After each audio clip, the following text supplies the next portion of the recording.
Hi, this is Alex from phpacademy.org with a video tutorial for the new Boston.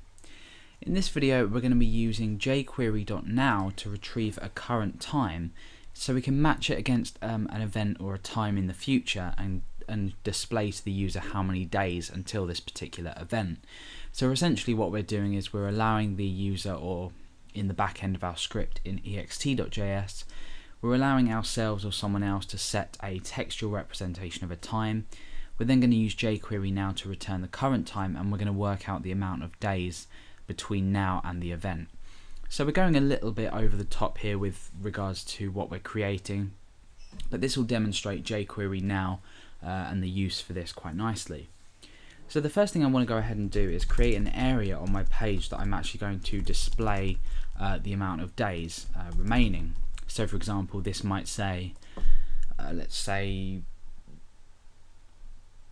5 days remaining, if I could spell it right, or only 5 days until this event.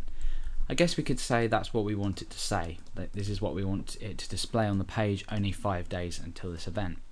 So we're replacing this with the amount of days. Okay, so what we're going to go ahead and do is we're not going to write anything inside of this div. We're going to let ext.js handle absolutely everything. So inside my index.php, I've obviously included jQuery, extremely important because we're using jQuery.now, and ext.js, which is the file that we're going to handle everything in, and that's going to place the text inside of this div here. So the first thing we want to go ahead and do is wait for the document to be ready. So I'm going to say document.ready. So this here selector refers to the document itself, and this refers to the fact that it's an event handler. It refers to when the document is ready, and we can start to manipulate things and do things like that. This is almost instant, but we tend to do this in jQuery every time we write code. Okay, so now what we're doing is we're creating a function inside of here, and inside of the block I'm just going to pull that down so we can start writing our code.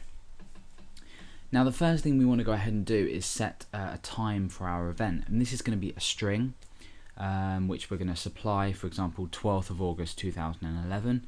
It's 8th of August 2011 today, so that's about 3 days to that event. So we'll use this as an example. I'm going to go ahead and create a variable called event time, and this is going to be equal to a string.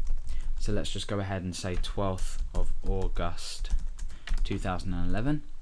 Now what I first of all want to do is wrap this in the parse functionality of date. Now this isn't really anything to do with jQuery, it's to do with JavaScript, but we obviously sometimes still need to use JavaScript. jQuery doesn't include some functionality because JavaScript does it on its own well, and you don't need a library for it. So we're using date.parse, and we're wrapping that like that. Let's go ahead and just alert this event time out so we can see what we are displayed with. Let's press F5. Now you'll notice there's a number of sort of trailing zeros afterwards. What we actually want is we want this to be without the milliseconds afterwards. The zeros, the trailing zeros that you see are the milliseconds. So what we want to go ahead and do is divide this by 1,000, and then we get a representation of this date in seconds rather than with the milliseconds at the end. So this is a lot more helpful because we don't really need to calculate milliseconds. Okay, so now we're going to go and write the or apply the current time to a variable, the value in there. So I'm going to say current time is equal to, let's just tab these over, it's a bit neater. What are we going to say? So current time is equal to jQuery.now, as we've seen, and again we need to divide this by 1,000 because if we were to go ahead and just alert current time on its own, and let's go ahead and refresh, you see that we've got these milliseconds as well afterwards, which change obviously quite rapidly. So we don't really want to be counting milliseconds, so let's go ahead and divide that by 1,000 as well. And now we get a representation of the time here. The only problem is is that we are not flooring this data. Ideally, we want to remove the what's it called after the decimal point. We want to remove anything in the after the decimal point. Basically, we want to round down.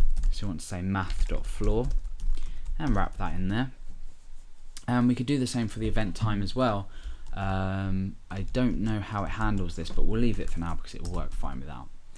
Okay, so what I'm going to go ahead and do now is I'm going to work out the amount of seconds between these two events. Now, because we're returning them both as seconds, this is quite straightforward. So the amount of seconds between the two events is simply the event time minus the current time. And then we have the difference in seconds between the two events. So let's go ahead and alert out seconds, and let's refresh. And you can see that this is the amount of seconds between the two events, and obviously that will keep changing in value. Okay, so now what we want to go ahead and do is calculate the days. So to calculate the days, we want to take the seconds and we want to divide it by 60 times 60 times 24. Okay, so let's go ahead and alert out days, and we'll go ahead and refresh. And you can see that we've got 3 days here, but we've got point and we've got a lot of decimal places afterwards. So we can go ahead and use math.floor here as well, and this will just return a value of 3. So let's go ahead and wrap this in math.floor. And once we've done that and we alert days out, you can see that we've just got 3. So now we've successfully retrieved the amount of days. And all that's really left to do is go ahead and place it inside this days div here. So we'll go ahead and do that now. We're going to use a jQuery selector to select the days div with the ID of days. Remember, we use a hash to select the ID. And we want to go ahead and place some text in here. And that text is only X days until the event.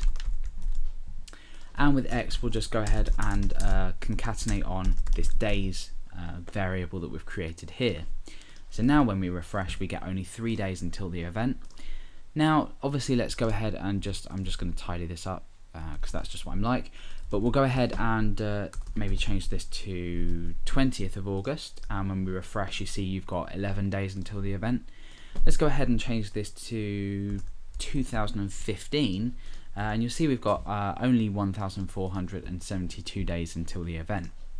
So using jQuery.now and I think the rest, certainly these 2 lines here, this line here, are both plain JavaScript. However, this line here obviously uses jQuery.now.